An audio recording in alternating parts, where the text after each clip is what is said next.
उत्तराखंड के एक छोटे से गांव में 22 साल का अमन रहता था। बचपन से ही उसकी एक ही ख्वाहिश थी, अपने पिता की तरह पहाड़ों में चरवाहा नहीं बनना, बल्कि शहर जाकर पढ़ाई करना और एक बड़ी नौकरी पाना। लेकिन हालात हमेशा उसके खिलाफ थे। पिता की कमाई बस परिवार का पेट भरने लायक थी। घर की छत टूटी हुई थी, बरसात में पानी टपकता था। माँ अक्सर कहती, अमन सपने अच्छे हैं, लेकिन पेट की भूख उनसे नहीं मिटती। अमन फिर भी पढ़ाई में लगा रहता। गांव के स्कूल में वो टॉपर था, लेकिन 12वीं के बाद शहर में कॉलेज जाने के लिए फीस चाहिए थी, जो घर के पास नहीं थी। एक दिन गांव में सरकारी नौकरी की भर्ती का नोटिस आया। फॉरेस्ट डिपार्टमेंट में असिस्टेंट पोस्ट। तनख्वाह अच्छी थी, लेकिन शर्त थी, फिजिकल टेस्ट और लिखित परीक्षा पास करनी होगी। अमन के दोस्तों ने कहा, अरे तू पढ़ाकू है, तू तो आराम से पास हो जाएगा। लेकिन अमन को पता था कि फिजिकल टेस्ट में दौड़, लंबी कूद और पहाड़ी रास्तों पर चढ़ाई भी शामिल थी। उसकी तबीयत कमजोर थी और खेलों में वो कभी अच्छा नहीं था। अमन ने तय किया कि चाहे कुछ भी हो, वो इस परीक्षा के लिए तैयारी करेगा। सुबह 4 बजे उठकर दौड़ना शुरू किया।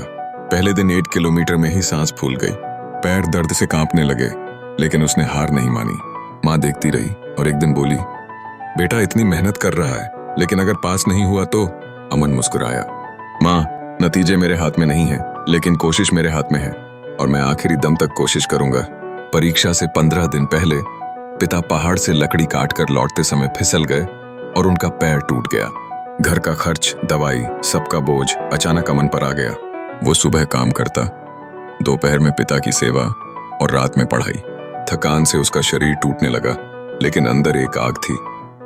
मुझे ये नौकरी चाहिए। फिजिकल टेस्ट का दिन आया। सैकड़ों उम्मीदवार, सबके चेहरों पर टेंशन। 5 किलोमीटर की दौड़ पहाड़ी रास्तों में, यह सबसे कठिन था।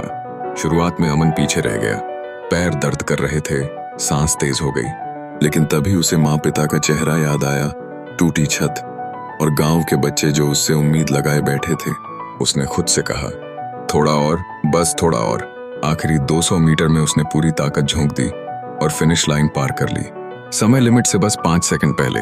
लिखित परीक्षा में अमन ने शानदार प्रदर्शन किया। जब रिजल्ट आया तो उसका नाम टॉप 5 में था। गांव में ढोल नगाड़े बजने लगे। पिता ने आंसू पोंछते हुए कहा, बेटा तूने साबित कर दिया कि हालात कभी इंसान की मंजिल तय नहीं करते, इंसान की हिम्मत करती है। अमन को नौकरी मिल गई। उसने पहली तनख्वाह से घर की छत ठीक करवाई और गांव के स्कूल में गरीब बच्चों के लिए एक छोटी लाइब्रेरी खोली। गांव के बच्चों को देखकर वो हमेशा कहता, जीतने के लिए हमेशा ताकत नहीं चाहिए, कभी कभी सिर्फ आखिरी कोशिश ही काफी होती है। मॉरल ऑफ द स्टोरी है, कभी भी हार मत मानो, हो सकता है आपकी अगली कोशिश ही आपकी जिंदगी बदल दे। दोस्तों, अगर हमारी ये कहानी आपके दिल को छू गई हो तो स्टोरी वाइब्स चैनल को जरूर सब्सक्राइब करें, वीडियो को लाइक करें, कमेंट में बताएं कि आपको कहानी कैसी लगी और इसे अपने दोस्तों और परिवार के साथ शेयर करके हमें सपोर्ट दें। आपका एक छोटा सा कदम हमारे लिए बहुत बड़ी प्रेरणा है।